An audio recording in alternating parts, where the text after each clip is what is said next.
इस समय पूरी दुनिया ग्लोबल वार्मिंग के दुष्प्रभाव का सामना कर रही है और दुनिया के पर्यावरणविद इस तरह के कदम उठाने पर जोर दे रहे हैं जिससे दुनिया के बढ़ते तापमान को रोका जा सके और गर्म होती पृथ्वी के इंसानों के लिए आवासीयता को कायम रखा जा सके।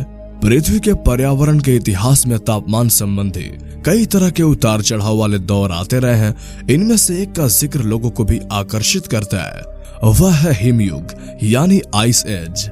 एक प्रश्न कई लोगों के मन में यह रहता है कि आखिर हिमयुग क्या है? क्या इंसान हिमयुग को सहन कर सकता है? आइए जानते हैं इन सभी सवालों के जवाब। आखिर क्या कहता है विज्ञान?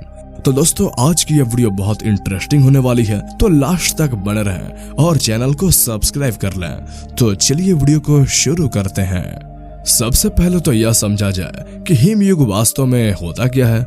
जब पृथ्वी का तापमान बहुत ठंडा यानी बर्फबारी वाले तापमान या उससे ज्यादा ठंडा हो जाए और ऐसा लाखों करोड़ों साल तक बना रहे तो वह दौर हिमयुग यानी आइस एज कहा जाएगा। इसकी वजह से पृथ्वी के अधिकांश भूभाग पर अधिकांश समय सतह पर बर्फीली चादर जमी रहती है। पृथ्वी पर अब तक बड़े हिमयुग के 5 दौर आ चुके हैं। सबसे पहला 2 अरब साल पहले आया था जो कम से कम 30 करोड़ साल तक चला था। सबसे हाल का हिमयुग 26 लाख साल पहले आया था और तकनीकी रूप से कहा जाए तो हम आज भी उसी हिमयुग में जी रहे हैं। यह बहुत अजीब बात लगती है, लेकिन अगर वास्तव में पृथ्वी हिमयुग से गुजर रही है तो उसका पूरा हिस्सा आज बर्फ से क्यों नहीं ढका है? ऐसा इसलिए है क्योंकि आज का समय है वह है इंटरग्लेशियल। हिमयुग में तापमान ठंडे और गर्म स्तरों के बीच में ऊपर नीचे होता रहता है। गर्म दौर में बर्फ की चादरें और ग्लेशियर पिघलती हैं और इन्हीं दौरों को इंटरग्लेशियल कहा जाता है। वही जब बर्फ की चादर ठंडे दौर में फैलती है उस दौर को ग्लेशियर्स कहते हैं। फिलहाल हमें हिमयुग के सबसे गर्म इंटरग्लेशियल दौर से गुजर रहे हैं जो करीब 11,000 साल पहले शुरू हो गया था। जब भी लोग हिमयुग की बात करते हैं तो वे पिछले ग्लेशियल दौर की बात कर रहे होते हैं जो करीब 1.15 लाख साल पहले शुरू हुआ था और 11,000 साल पहले खत्म हुआ था, जिसके बाद वर्तमान इंटरग्लेशियल काल शुरू हो गया था। लेकिन उस दौर में पृथ्वी ज्यादा ठंडी थी। तब वैश्विक औसत तापमान 8 डिग्री सेल्सियस हुआ करता था जो आज के औसत वार्षिक तापमान से 6 डिग्री कम है। यूं तो पिछले ग्लेशियल काल और आज के औसत तापमान का अंतर बहुत कम लगता है, लेकिन वास्तव में इसकी वजह से उत्तर अमेरिका और यूरेशिया के अधिकांश हिस्सा बर्फ की चादर से ढक गया था। ज्यादातर पृथ्वी सूखी हुई थी। समुद्री जल स्तर काफी नीचे थी क्योंकि बहुत सारा पानी बर्फ की चादरों में फंस गया था। स्टेपीज या सूखे घास के मैदानों की संख्या ज्यादा थी। हिमयुग में अलग तरह के जीवों की भरमार थी जिनमें से काफी आज विलुप्त हो चुके हैं।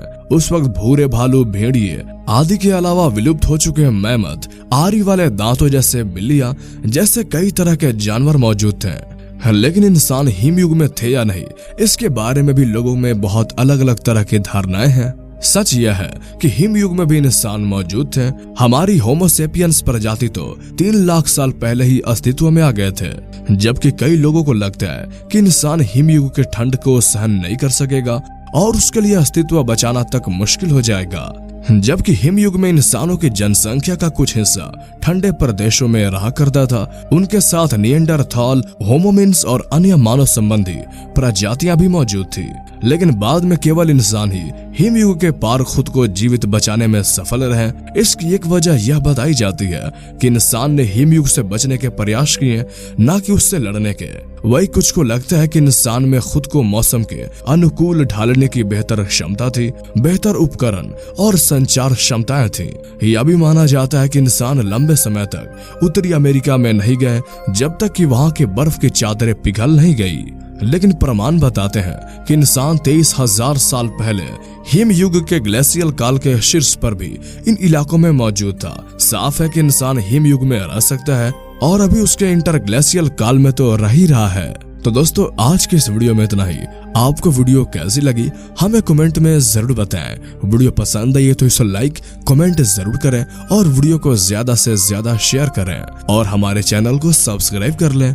तो फिर मिलते हैं अगले वीडियो में, तब तक के लिए गुड बाय।